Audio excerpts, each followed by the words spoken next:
You're back with the lawn engineer, and we're going to do a major service on our 2017 Chrysler Pacifica. As I said, the Chrysler Pacifica is a 2017, so that's nearing 6 years old now with 80,000 miles. And I've got my fluids lined up here for the service I'm going to do today. I'm going to break this service up into 3 separate videos because what we have going on is a coolant flush and change, a oil change, and then a transmission fluid drain and refill. So I'm going to be doing the 3 big fluid changes: the coolant, the engine oil, and the transmission fluids. What the first thing we need to do is get this thing jacked up, supported with jack stands properly, and remove the belly pan. On a normal oil change, I would not do that. It's not necessary. There's a little door there that flaps down. But to access the coolant, to drain and flush the coolant, we need that belly pan off, and to access the transmission drain, we need it off also. So we're just going to take that off first thing and get it out of the way.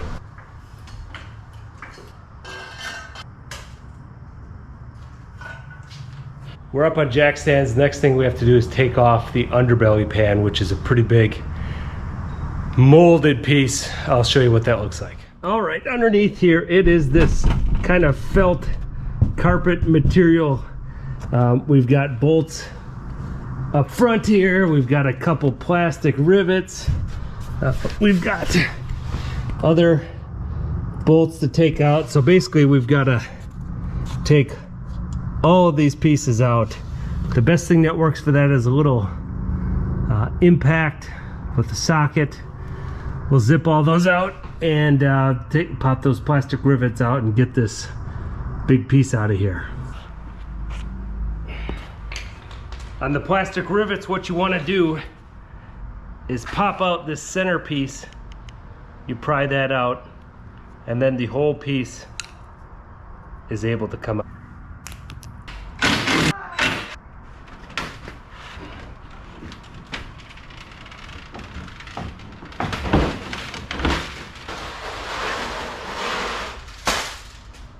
All right, so to get this bad boy out, you've got 3 of those plastic rivets, 4 screws, bolt screw thing that you need an 8mm socket for.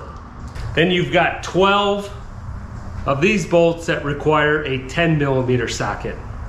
After you get all those things out, she slides right out of place.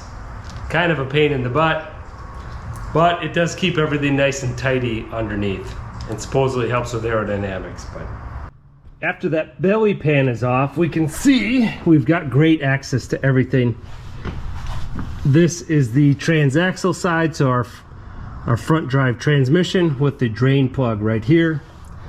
If we move over this way, this is our engine side. Our drain plug is right here. And then we'll have to look up here for our coolant. Our radiator is still tucked under this piece. For the transmission fluid drain and fill, I've done a complete video on this in the past, so if you go into the Chrysler Pacifica playlist, you'll see a step-by-step guide on how to do that. And this is the 3rd time I'm going to do a drain and fill. It is not replacing all of the fluid in the transmission. In order to do that, you need to disconnect your transmission line and have the transmission actually pump out the old fluid and replace with all new. There's a couple different reasons I don't like that method. Number 1 reason is as transmissions wear and age, the clutch packs inside of them wear, and the abrasives from those clutch packs get dispersed into the fluid. Some of them come out with the filter, but a lot of them remain in the fluid, and they actually act as a friction enhancer inside the transmission. The transmission gets used to that, and when we talk into higher mileage transmissions, so much so that if we completely change all the fluid with new fluid, that may cause the transmission to start slipping. But to avoid all that hassle, what I like to do is simple drain and fill. So drain what's in the reservoir. In the case of our Chrysler Pacifica and the 9-speed transmission, it takes about 3.5 quarts and I'll show you that method. Again, I'll link to the video in the description, going over how to measure and make sure you get the proper amount in, because these new modern transmissions are extremely sensitive to fluid level. But again, this is the third time I'm doing that. I believe in that. We're getting some of the contamination out, and then we're replacing a lot of those oil molecules with new ones. Over time, those molecules get sheared off and shortened and do not provide the proper viscosity. So by interjecting new fluid, we're keeping that viscosity where it should be. The other major feedback I got on the video where I outline the transmission fluid change on the Pacifica is that the 9-speed in that requires special fluid, and 100% correct, it does. The OEM fluid happens to be clear. However, we cannot judge. We can't just go by a clear transmission fluid. This AMSOil fluid happens to be red, but it meets the Mopar specification. If we look on the back here, it lists the Mopar specification for this exact transmission.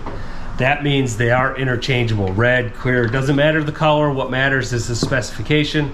I recommend going on a manufacturer's website, oil manufacturer. Valvoline has a great website, AMSOil. You can go on there, put your vehicle information in, and it will recommend the fluids required for that. And if they don't have a fluid that meets the manufacturer or the car manufacturer specification, they will tell you that. So I find AMSOil extremely trustworthy. They make excellent product, and if they don't have something that meets the Mopar, GM, Ford, whatever specification, they will tell you that they don't. But in this case, this automatic transmission fluid, fuel efficient, meets the Mopar specification. Their naming is a bit confusing, so you got to pay attention to that. There's multi-vehicle. That's not what we have here. It's this fuel efficient line of their automatic transmission fluids. It's a quite a low viscosity. You can hear it. It's not very thick at all. So this one is what we're going to use today. Now that we have access to our transmission and the drain plug, we can drain it. I'm going to use this clear container as I detailed in my other video so I can measure exactly what's coming out. So I'm going to use the method where I'm going to replace the exact amount I took out. Now that relies on you assuming that the transmission is filled to the exact right level currently. Now I can do that. I know it was a factory fill when I started this process, but the other thing you want to do is look over your transmission really good for any leaks. If there are any leaks, that means your current transmission fluid level may not be correct, and you're going to want to go to a dealer or buy the special tool and the scan tool to measure the transmission level at a known temperature. But as I said before, I don't, it's up to you what method you want to use. I am comfortable doing this. I feel comfortable that I know the transmission fluid level in my transmission right now is accurate, so I can measure exactly what comes out and put back in exactly how much I removed so the transmission is filled to the correct. To remove our plug, we need an 8mm Allen key.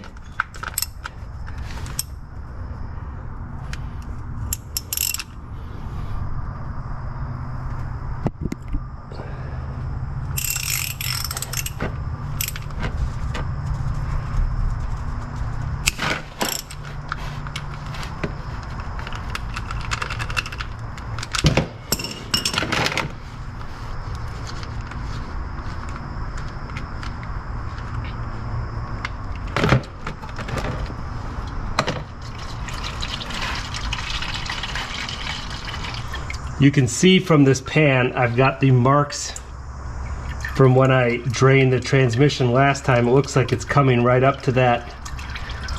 This was calibrated to go on my workbench, which wasn't exactly level, so we'll take a look at it on the workbench and see where we're at. But it looks like what's coming out was the same exact amount as last time, so I'm confident it's another reinforcement that the transmission is not losing fluid.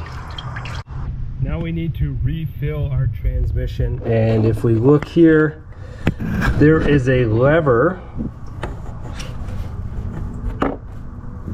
for the, I believe it's the park gear engage lever.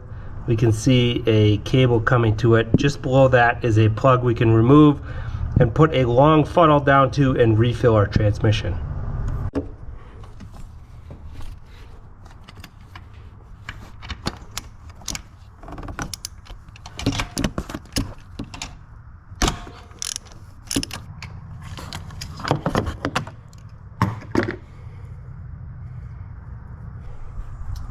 Our transmission is done draining. Let's put our plug back in.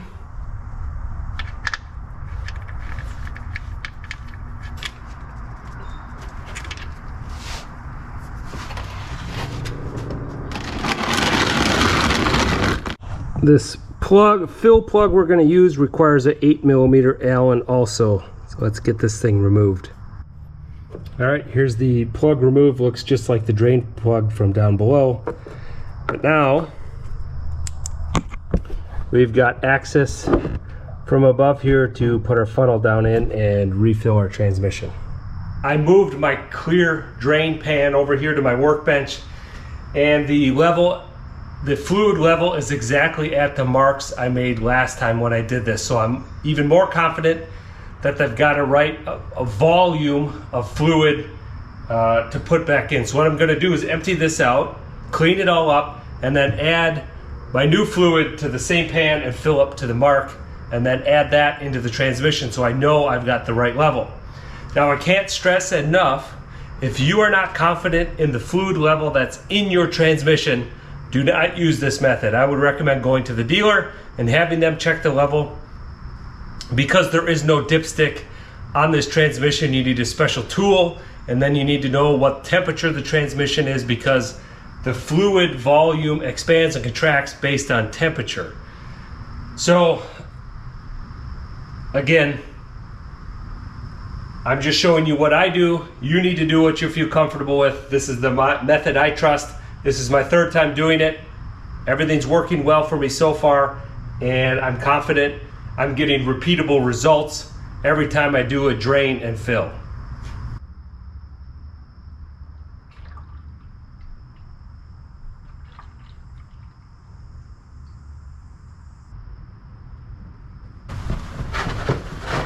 I'm gonna clean this pan out really good. The good news is I see no evidence of metal in here, even though the issues with the rough shifts, which I've addressed in other videos, and resetting the transmission control module to mitigate those. I have not found a permanent fix for those.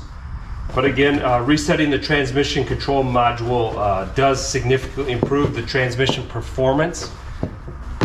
They do creep back over time, but you just reset again.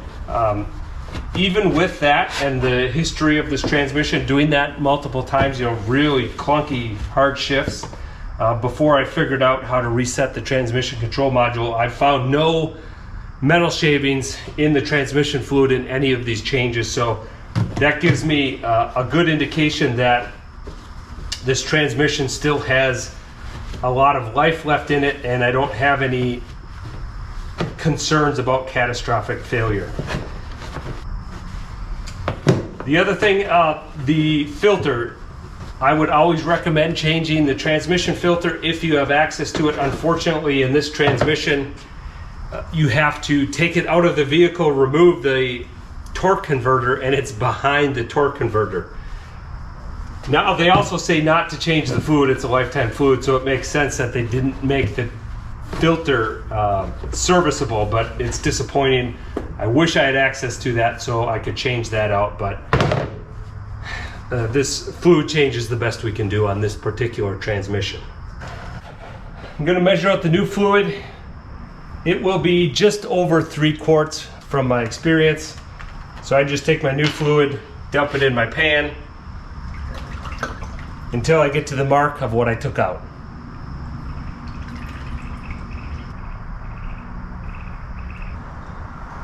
There we go, we're at our mark. I've got this metal funnel that just so happens the diameter of the end here is extremely close to the diameter of our plug, so it fits in that fill hole very nicely. So I'm going to snake this down there and fit that down in there, and then we'll fill it back up. Let's get a look at that. Look down in here and see how our funnel fits in there. You can see it fits nicely down in that plug. It's supported up top here, so we don't have to worry about it flopping around. And the only thing we had to take off was this air intake piece, which just pulls out. You don't even need any tools. So up top here, we didn't have to do anything to get access to that. That's pretty slick. Let's dump in our pre-measured volume of fluid.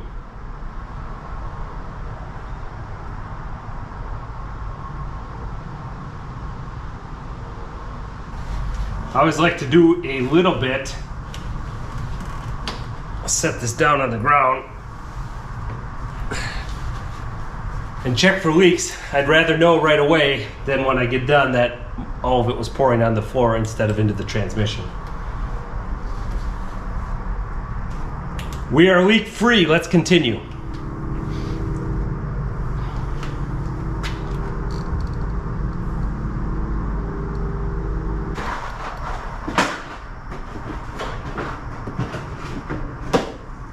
Then we just have to put our fill plug back in, torque that. One last thing I almost forgot, we got to put the linkage we took off back on. So we can't forget, after we put the fill plug back in, we have to put our little lever back on, which we can see there. With the stud sticking out of the top, we got to put our nut that requires a 13mm socket back on that and tighten it down.